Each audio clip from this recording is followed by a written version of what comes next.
Non credo che si debba criminalizzare nessuno, l'importante è prendere atto che queste situazioni nelle scuole, nelle classi e lì dove un numero elevato di bambini, e magari più di uno che presentano questi disagi, vada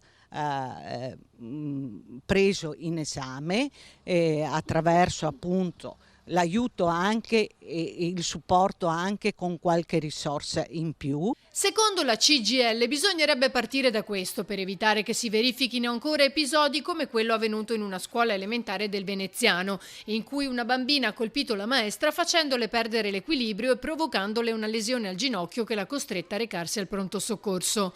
Ora è a casa con una prognosi di alcuni giorni.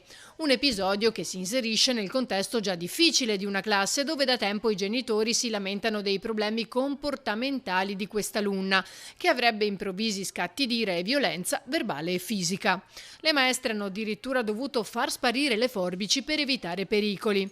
I genitori avevano chiesto alla dirigente scolastica un intervento, cosa che lei sostiene di aver fatto, mettendo in campo ogni risorsa a disposizione, stravolgendo gli orari delle classi per assegnare dove possibile un insegnante ad hoc alla bambina.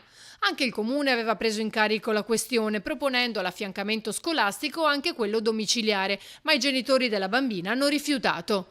L'episodio non fa che evidenziare una situazione di disagio da più punti di vista e che è andata peggiorando sicuramente dopo la pandemia. Abbiamo fatto ieri un incontro con l'USR riguardo gli organici e avremo moltissimi posti in deroga per quel che riguarda il sostegno e soprattutto abbiamo moltissimi insegnanti che non sono specializzati per affrontare problemi di così grande portata. Ritengo che rivedere il numero degli alunni per classe, ieri abbiamo discusso anche di questo, possa essere attraverso gli organici un aiuto in più.